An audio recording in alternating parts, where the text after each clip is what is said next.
বাংলাদেশে কিছু ভণ্ড আলেম ওলামা আছে যাদের নিয়ে কথা বলাটা আসলে আমি ব্যক্তিগতভাবে পছন্দ করি না, কিন্তু মাঝে মাঝে এদের নিয়ে কথা বলতে হয়।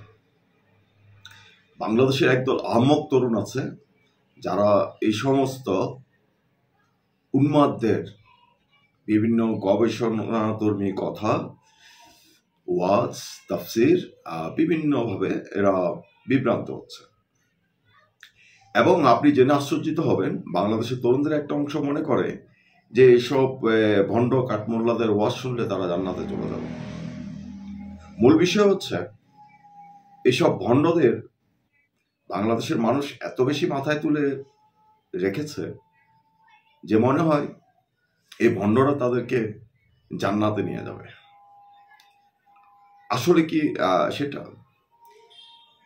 আপনি যদি লক্ষ্য করেন তাহলে আপনি দেখবেন যে আবু তহা আদনান যে নিজে গুমের নাটক সাজিয়েছিল এক সময়, হঠাৎ করে সে ইউটিউবে এসে আধ্যাত্মিক ফির হয়ে গেছে, সায়েন্টিফিক বক্তা হয়ে গেছে। এই যে বাটপাড়ি বিদ্যা,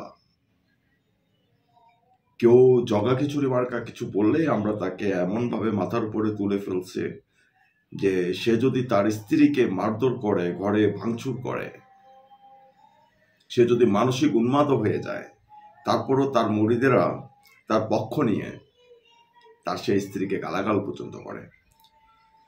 তো আবু তোহা আদনানদের মতো বাংলাদেশে এমন আরো এন্টারকোটিক এন্টারটেইনমেন্ট আছে। এর মধ্যে একজন হচ্ছে মুফতি কাজী ইব্রাহিম, যে আফগানিস্তান ও পাকিস্তানের যুদ্ধকে হাদিসের বাণী উল্লেখ করে হুবহু মিলে গেছে এমন প্রপাগান্ডা ছড়িয়েছে।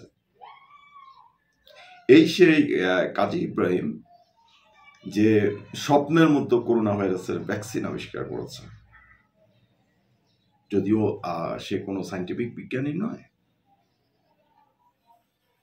সে কোনো বায়োলজিক্যাল বিষয়ে পড়াশোনা করেনি।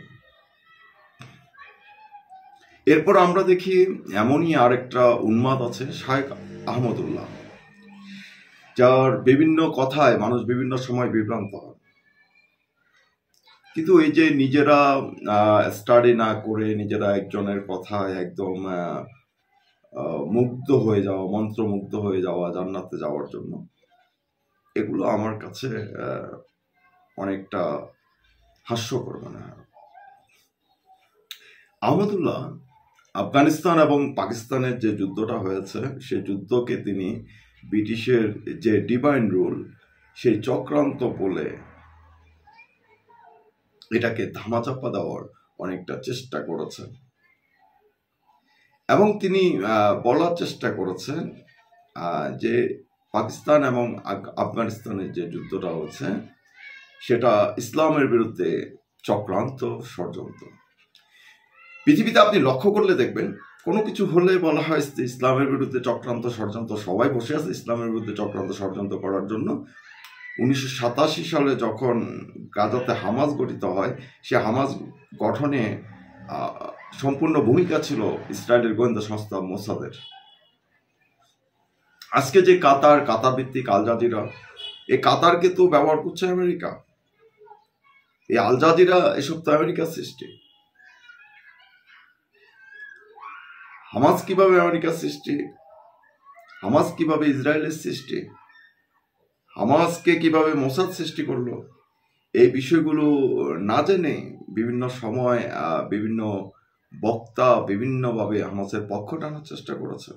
তাদের কাছে সবকিছু এন্টারকোটিক ডিজাইন মনে হয়েছে। ঠিক যেমনি আফগানিস্তানের যে যুদ্ধটা, সেটাকে তারা এখন ডিজাইন মনে করছেন। আমি খুব আশ্চর্য হয়ে লক্ষ্য করছিলাম ওই দিন ইউটিউবে,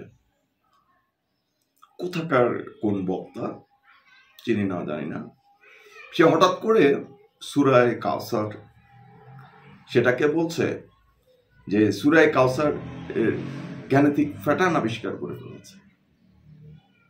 তো আসলে কি সে কি জানে যে ইসলাম আগমনের প্রায় 700 বছর পূর্বে চায়নারা কাগজ বারুদ আবিষ্কার করে ফেলেছিল? তারা অনেক অ্যাডভান্স ছিল মুসলমানদের থেকে।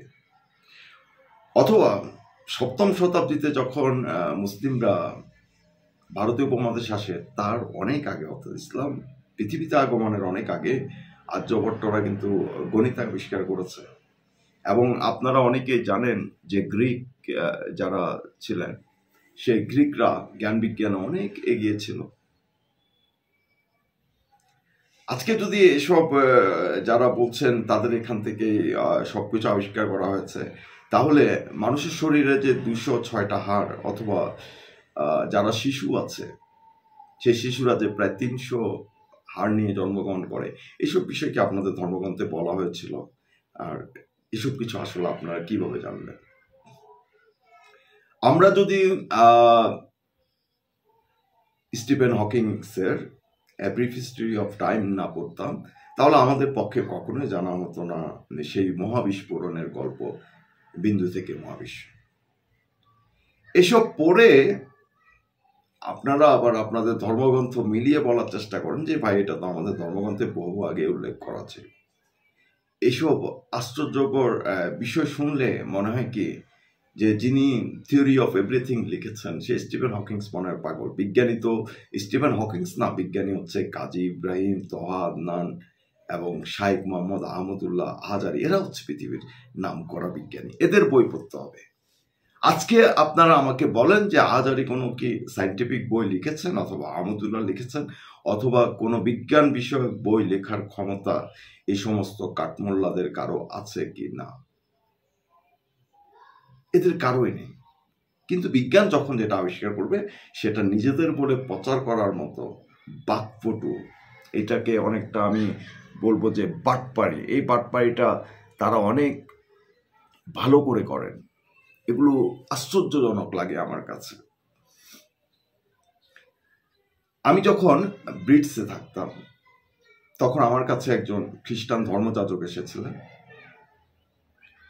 তো তখন আমি অনেক সময় রিচার্ড ডকিন্সের যে গড ডিলুশন এবং বিভিন্ন বক্তাদের বক্তব্যগুলো শুনতাম, আমার কাছে খুব ভালো লাগতো। এবং অনেক সময় আইনস্টাইনের থিওরি অফ রিলেটিভিটি এগুলো বোঝার চেষ্টা করতাম, কারণ এইসব তো এক শব্দে অথবা এক বাক্যে বোঝার বিষয় না, এটা অনেকগুলো বই এই একটা বাক্যকে নিয়ে লেখা হয়েছে, এবং যেটাকে নিয়ে এখনো গবেষণা চলছে, আরো 100-200 বছর গবেষণা চলবে। তো হঠাৎ করে তার মাঝখানে একজন খ্রিস্টান ধর্মযাজক এসে তিনি বললেন কি যে কোয়ান্টাম মেকানিক যেটা, সেটা নাকি ওনাদের বাইবেল থেকে এসেছে। তো ওনাদের বাইবেল আসছে আজ থেকে প্রায় ধরেন 3000 বছর আগে, আর কোয়ান্টাম মেকানিক্সের যে ধারণাটা সেটা 1900 শতকে ম্যাক্স প্লাঙ্ক দিয়েছে। এই যে মানুষের চিন্তা, তাদের আবিষ্কার, যেমন হাইজেনবার্গ, শোডিঙ্গার, লুইডিগো, তাদের আবিষ্কারকে নিজেদের আবিষ্কার বলা, নিজেদের ধর্মগ্রন্থের আবিষ্কার বলা, অথচ 19 শতকের আগে এই কোয়ান্টাম মেকানিক সম্পর্কে মানুষের তো তেমন একটা ধারণাও ছিল না। যাই হোক, এই সমস্ত ভণ্ডদের কথা হয়তো এইভাবে বললে কেউ বুঝবে না, কেউ বোঝার চেষ্টাও করবে না, অনেকে আবার এই বিষয়গুলো এড়িয়ে যাবে। কারণটা হচ্ছে ওনাদের হয়তো কষ্ট লাগবে, ওনাদের ধর্মের অনেকগুলা বিষয় আছে। তো আপনি জানেন যে আবু তোহা আদনান, তার বউ সাবিকুন নাহার, তিনি সময়ের আলো সহ বিভিন্ন সংবাদপত্র, মিডিয়া, সেখানে আবু তোহা আদনানের মুখোশ খুলে দিয়েছেন। তিনি বলেছেন যে কোনো কারণ ছাড়া আবু তোহা আদনান তাকে শারীরিক নির্যাতন করেন, অর্থাৎ তার গায়ে হাত তোলেন। তিনি অসংখ্যবার তাকে মারধর করেছেন, এবং অসুস্থ হয়ে গেলে মারধরের কারণে সেই আবু তোহা আদনান সে কিন্তু তার খোঁজও রাখেনি। কিন্তু খুব লক্ষ্য করলে দেখবেন যে বিশ্ববিদ্যালয়ে কি ফিক্সিং এর কথা বলছিল না এই আবু তোহা আদনান? সে আবু তোহা আদনান নিজেই একটা কোচিং সেন্টারের মতো করে খুলে সেখানে নারীদের সাথে এই ফিক্সিংয়ে জড়িত। এবং সে অভিযোগটা আপনি আমি যে করছি সেটা না, সে অভিযোগটা করছেন তার স্ত্রী সাবিকুন নাহার নিজে, এবং তিনি একটা প্রমাণ সহ, ছবি সহ নির্দিষ্টভাবে তাকে টিক চিহ্ন দিয়ে বুঝিয়ে দিয়েছেন এই হচ্ছে সেই ইয়ারোস্টেস যার সাথে আবু তোয়া আদনানের দীর্ঘদিন ধরে অবৈধ সম্পর্ক। এবং আবু তোয়া আদনান তো একটা বাটপার। সে যখন দেখছে যে তার মুখোশ উন্মোচন হয়ে যাচ্ছে, তখন সে কি করলো, আল্লাহ রাসূলের কসম খাওয়া শুরু করলো। আমরা আমাদের সমাজে বন্ড বাটপারদেরকে দেখি না, কিছু হলে বলে কোরআন শরীফ নিয়ে নিব, কিছু হলে বলে যে অমুকের কসম সমুকের কসম। এই যে বাটপারি, যে এটাকে বলে অনেকটা বাটপারের নিনজা টেকনিক, যেটা আবু তোয়া আদনানরা শুরু করেছেন। তো এই যে একজন আলেম, আপনি যাকে মনে করেন যে আপনাকে জান্নাতে নিয়ে যাবে, সে 2 দিন পর পর তার স্ত্রীকে মারধর করে, এই কথাটা তার স্ত্রী বলছে। এবং শুধু মারধর নয়, সে ভয়াবহ চিৎকার করে বাসায় ভাঙচুর করে। তাহলে যে আপনাকে জান্নাতে নিয়ে যাবে, যাকে আপনার কাছে ফেরেশতা মনে হয়, যাকে আপনার কখনো ভণ্ড মনে হয় না, কাঠমোল্লা মনে হয় না, আপনার মতো একজন স্বাভাবিক মানুষ মনে হয় না, তিনি যে কথায় কথায় মিথ্যা কথা বলেন এবং কথায় কথায় তার স্ত্রীর গায়ের উপর হাত তোলেন, সেই মানুষটাকে আপনি কি বলবেন? এই সাবিকুন নাহারকে মানুষ চিনেছে যখন আবার এই আবু তোয়া আদনান, সে একটা গুমের নাটক সাজিয়েছিল, আরেক বান্ধবীর বাসায় যায় শুয়েছিল। তো তাদেরকে রহস্যময় পুরুষ বলা হয়, অনেকটা 501-এর মামুনুল হকের মতো। তাকে যদি তার বন্ধুর বউ সহ 501-এ জনতা ধরে না ফেলতো, তাহলে সে যে এভাবে বন্ধুর বউদের সাথে রাত কাটায়, জেনা করে, এগুলো তো মানুষের জানা হতো। এখন যখনই আপনি এসব বিষয় নিয়ে সত্য উচ্চারণ করবেন, যখনই আপনি বলবেন যে ভাই কোরআনে তো আছে যে কোরআনের আয়াতের বিনিময়ে অর্থ গ্রহণ করাটা হারাম, এবং যারা কোরআনের আয়াত বিক্রি করে অর্থ গ্রহণ করবে তাদেরকে জাহান্নামে নিক্ষেপ করা হবে। এরপরও দেখা যাচ্ছে কি ভাই, বাংলাদেশে এই কোরআনের আয়াত বিক্রি করে, যেখানে আপনি যদি স্বাবলম্বী হন, তাহলে আপনি আয়াতের তাফসীরগুলো মানুষের জন্য করবেন, মানুষের জ্ঞান অর্জনের জন্য করবেন, মানুষকে সঠিক পথে নিয়ে আসার জন্য করবেন। কিন্তু আপনি সেটা করছেন হচ্ছে আপনার ধান্দাবাজির জন্য। অর্থাৎ এসব সমস্ত তাফসীর ইউটিউব, ফেসবুক, বিভিন্ন সোশ্যাল মিডিয়ায় ছড়িয়ে আপনি একটা ইনকাম করছেন, এটা একটা বিষয়। ওয়াজের নামে আরেকটা ধান্দাবাজি করছেন, আবার আপনি রাজনীতিও করছেন, কোনো না কোনো রাজনৈতিক দলের এজেন্ডা বাস্তবায়ন করছেন আপনি ওয়াজের মধ্যে, এটা আরেকটা ধান্দাবাজি।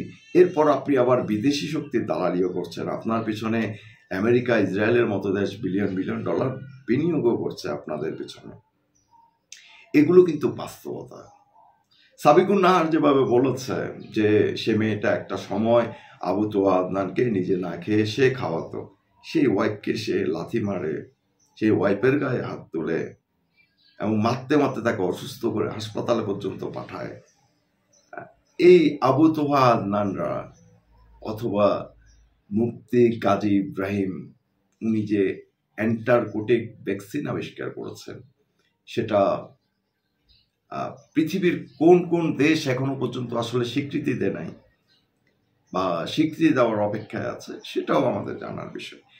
ইভেন এই মানুষের পকেট খালি করে ওয়াজের নামে আজারিরা যা আপনার মালয়েশিয়াতে যায়া বিচে বসে থাকে, আরাম করে মজা লয়, তারপর আপনার থাইল্যান্ডে গিয়ে স্টিম বাথ করে।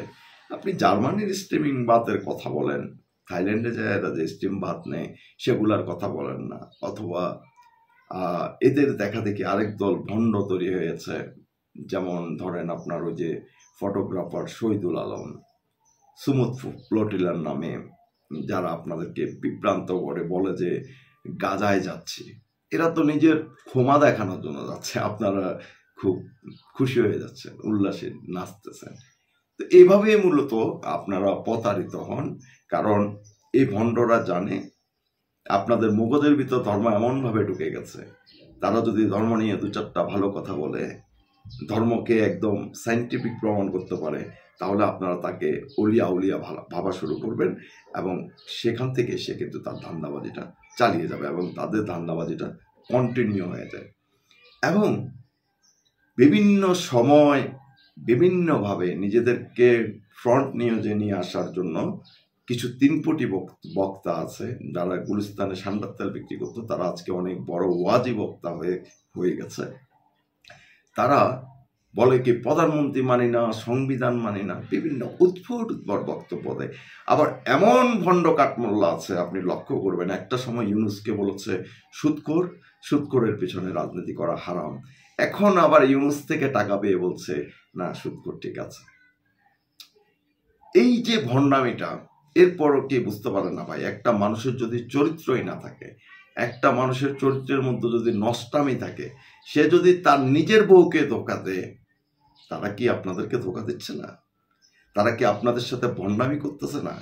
সে কি জানে না সে কি যে জানা করতেছে, সে যে অন্যের বউকে নিয়ে 501 নাম্বারে যাচ্ছে, সে যে আফগানিস্তানে যায় নারীদের সাথে পূর্তি করতেছে, অথবা মালয়েশিয়ায় যায় পূর্তি করতেছে, তার রব কি এগুলা জানে না? তার রব সব কিছুই জানে, তার কাছেও তো মনে হয় আপনিও মনে করেন।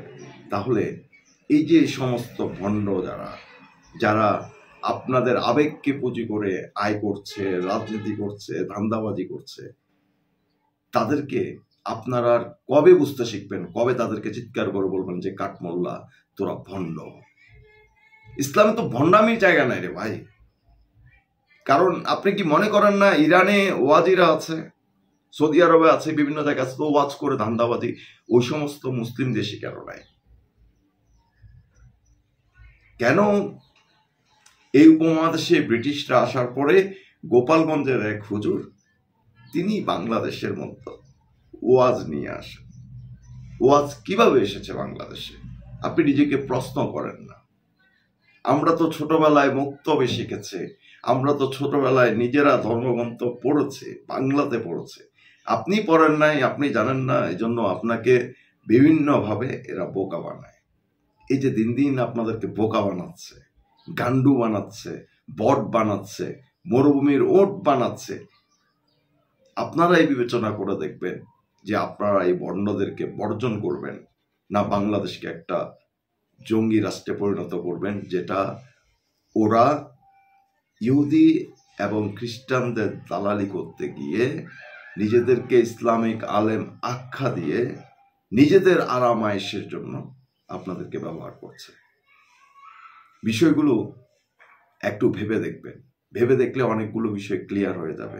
কারণ আপনি যদি না জানেন যে আল কায়দা তালেবান এদেরকে আমেরিকা সৃষ্টি করছে, আপনার কাছে মনে হবে যে তারা তো ইসলামের ফেরেশতা, ইসলামের জন্য জিহাদ করতেছে।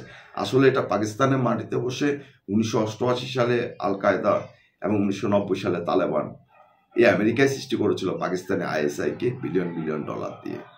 আজকে যদি লস্করে তৈয়বা, জৈশ মোহাম্মদ, এসব জঙ্গি সংগঠনগুলোর দিকে দেখেন, কারা সৃষ্টি করেছে? আপনার বাংলাদেশে যদি দেখেন রোহিঙ্গাদের যে জঙ্গি সংগঠন আরসা, তার যে প্রধান আতাউল্লাহ কোন দেশের নাগরিক? পাকিস্তানের নাগরিক। কারা সৃষ্টি করেছে? পাকিস্তানে আইসে সৃষ্টি করেছে। কাদেরকে দিয়ে সৃষ্টি করেছে? বাংলাদেশের জামাত ইসলামকে দিয়ে সৃষ্টি করেছে। কারণ জামাত ইসলামকে তারাই আন্তর্জাতিক জঙ্গি সংগঠন আখ্যা দিয়েছে। আবার সেই জামাতে ইসলামকে এখন আবার তারা ক্ষমতায়ও বসিয়েছে ইউনূসের মাধ্যমে। সবই হচ্ছে তাদের খেলা। আপনারা এখানে শুধু গান্ডু হয়ে যান। আপনাদের মগজে চিন্তাগুলো আসে না যে ভাই আজারি তো আমার মতো একজন মানুষ, সে তো ফির দরবেশ আউলিয়া না, সে তো চাঁদের দেশ থেকে আসে নাই, মঙ্গল গ্রহ থেকে আসে নাই। হয়তো সে আরবি লাইনে একটু বেশি লেখাপড়া করেছে, আমি একটু কম লেখাপড়া করেছি, পার্থক্য এতটুকু। কিন্তু সে তো ভাই আপনার নিয়ে ব্যবসা করতে পারে না। সে তো কোনো ডাক্তার না, সে কোনো ইঞ্জিনিয়ার না, সে কোনো বিজ্ঞানী না। সে যদি সায়েন্টিস্ট হইতো তাহলে একটা কথা ছিল যে সায়েন্স নিয়ে বড় বড় কথা বলতেছে। সে তো এগুলা না, সে আপনার মতো একজন সাধারণ মানুষ। তো সে যেহেতু আপনার মতো একজন সাধারণ মানুষ, এগুলো আপনি নিজে জানেন, আপনিও বুঝতে পারবেন। আপনি জানার চেষ্টা করেন, তাহলে আপনি বুঝবেন যে এরা আসলে কিভাবে ভণ্ডামি করতেছে। ধন্যবাদ সবাইকে, সবাই ভালো থাকবেন।